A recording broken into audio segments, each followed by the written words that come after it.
ఇదే విధానం భవిష్యత్తులో కూడా కొనసాగించాలని, దీనికోసం అనేకమైన పార్కులు ఏదైనా వస్తే, ఎక్కడైనా ఇండస్ట్రీ వస్తే అక్కడ రైతులను కూడా భాగస్వాములు చేయాలని ఈ ప్రభుత్వం ఆలోచిస్తున్నామని చెప్పి కూడా నేను మీకు తెలియజేస్తున్నాను. ఈరోజు ఈ యొక్క స్వర్ణాంధ్ర విజన్ అమలుకు ఒక రోడ్ మ్యాప్ తయారు చేశాం. 26 జిల్లాల్లో జిల్లా స్థాయి విజన్ ప్లాన్స్ ఇప్పటికే అమల్లోకి వచ్చాయి.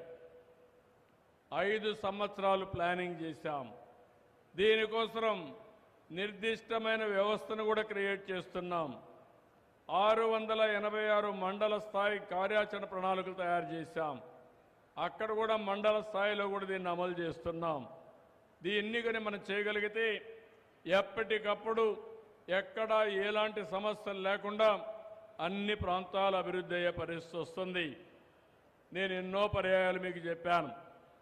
అభివృద్ధి వల్ల సంపద వస్తుంది, సంపద వల్ల రాష్ట్రానికి ఆదాయం పెరుగుతుంది, దీనివల్ల తలసరి ఆదాయం పెరుగుతుంది.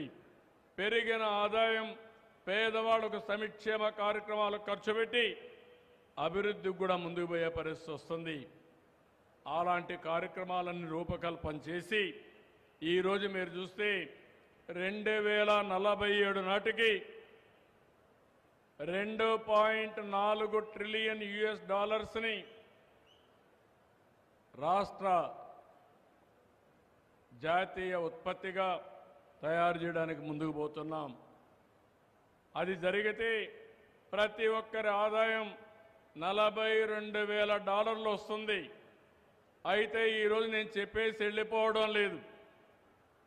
47కు $42,000 రావాలంటే 2029 మళ్ళీ ప్రజల దగ్గరికి పోయే లోపల ఎంత తలసరి ఆదాయం రావాలనో చాలా స్పష్టమైన హామీ ఇచ్చి దాన్ని అమలు చేస్తామని మీ అందరి సమక్షంలో మరొకసారి మీ అందరికీ విజ్ఞప్తి చేస్తున్నా. అయితే మీరు కూడా ఆలోచించాల్సిన అవసరం ఉంది. రాష్ట్రంలో ఉండే ప్రతి ఒక్క కుటుంబం కూడా ఆలోచించాల్సిన అవసరం ఉంది. 2047కి ఒక వ్యక్తి, ఒక కుటుంబం, ఒక గ్రామం, ఒక మండలం, ఒక జిల్లా ఎట్లుండాలో మీరు కూడా ఆలోచించుకోవాలి. ఈ విజన్ నా ఒక్కడి కోసరం కాదు, లేకపోతే ఈ విజన్ తయారు చేసేది ఏ కొద్ది మందికో కాదు, కొద్దిమంది తెలివైన వాళ్ళ కోసమే కాదు. ప్రతి ఒక్క వ్యక్తి ఈ విజన్ వల్ల బాగుపడాలని, ప్రతి ఒక్కరిలో చైతన్యం తేవాలని, ప్రతి ఒక్కరిని అభివృద్ధి చేయడంలో ప్రభుత్వం భాగస్వామ్యం కావాలనేది నా ఆకాంక్ష అని చెప్పి కూడా నేను మీకు తెలియజేస్తున్నా. మీ అందరిలో కూడా అలాంటి ఆలోచన రావాలి, చర్చ జరగాలి. ఈరోజు నేను మిమ్మల్ని అందరినీ ఒకటే కోరుతున్నాను. ఈరోజు స్వర్ణాంధ్ర విజన్ డాక్యుమెంట్ ఇది ఒక్కసారి మీరు చదువుకోండి. మీరు కూడా చదువుకున్న తర్వాత మీరు ఏ విధంగా దీన్ని ఉపయోగించుకుంటారో మీరు ఒక ప్రణాళిక తయారు చేసుకోండి. 2047కి రాష్ట్రం $2.4 ట్రిలియన్ ఎకానమీ అయితే ఒక్కొక్క వ్యక్తి యొక్క తలసరి ఆదాయం $42,000 అయితే మీరు ఎక్కడుంటారో మీరు ఆలోచించండి. మీరు కూడా ఆలోచించి దానికి అనుగుణంగా మీరు కూడా ప్రణాళికలు తయారు చేయండి. ప్రతి ఒక్కరికి ఆస్పిరేషన్ ఉన్నాయి, ప్రతి ఒక్కరికి కోరికలు ఉన్నాయి. మీ అందరి కోరికలు నెరవేర్చడానికి ఈ ప్రభుత్వం సిద్ధంగా ఉన్నామని చెప్పి కూడా నేను మీకు తెలియజేస్తున్నా. నేను ప్రతిరోజు మీకు ఒకే విషయం కోరుతున్నాను. సమస్యలు ఉంటాయి, సంక్షోభాలు ఉంటాయి. సంక్షోభంలో కూడా అవకాశాలు వెతుక్కోవడమే నాయకత్వ లక్షణం. అలాంటి నాయకులుగా తయారు కావాలనేది నా సంకల్పం అని చెప్పి కూడా మీ అందరికీ తెలియజేస్తున్నా.